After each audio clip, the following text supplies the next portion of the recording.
pain has progressed since this morning, so if I start to slur, it is not because I have fun, it is because I'm in pain.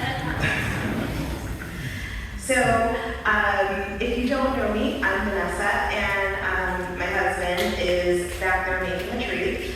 And my two children, Lucas and Jesse, are in the crowd. I'm here with your weekly stewardship testimony. So here we go. I went to numerous churches when I was a kid, as my family tried to figure out where we could get community and practice our beliefs. And I remember my parents tithing. Now, we didn't have much money, so growing up, in my head, giving money to the church was wild. And at most of the churches we went to, I didn't see the point. For a while, we went to a very large church that's still here in San Antonio that did things like have a huge live band and have someone flying through the auditorium as Jesus. I think that's what was happening. I was a kid, so I was just there for the spectacle of the music. I'm sure that church is still doing stuff like that, but I didn't really see why they needed our money. Then when I became a teenager, we went to another church that I also think still exists in San Antonio, and it was one of the few black churches that were close to where we lived.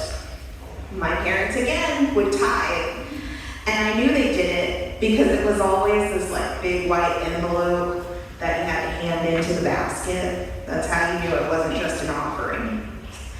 Sometimes they would also make us do offerings with our allowance, and I did not appreciate that at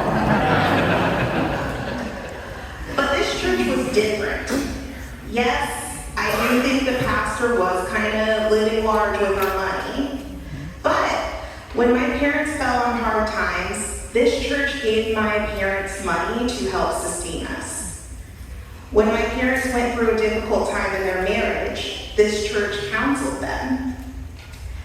As a teenager, they had numerous activities for us to do, such as going to the women's shelter to volunteer. Sometimes they also had hangouts for us, which I hated because I'm an introvert and just wanted to read a book. They also gave out scholarships, which I distinctly remember my brother and my cousin getting to help get them started after graduating high school. As a teenager, while I didn't like the church, and I didn't really like what they were saying, it felt different when my parents gave their money to this church. Now, as an adult, I'm faced with the same thing when it comes to the stewardship of our community. I've also adopted the stance, as I've gotten older, of if I take something, I should give back a little. And I take a lot from this church. I take a safe space for my children, a community of welcoming parents who are honest about the trenches of parenthood, and a group of people outside of my parent group that make me feel like the world isn't actually on fire, like we can do something about it, and that calms my heart. So in return, I give my time, and now I give my money.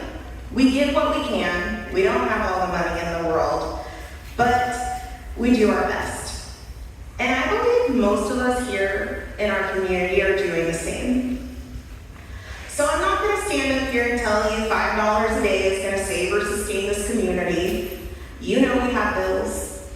So I will say, if you take anything from this community, such as safety, understanding, a place for peace, then think about what you can give back as well. It could be money, but it could also be time. I'd love to see a wider range of people guiding our children.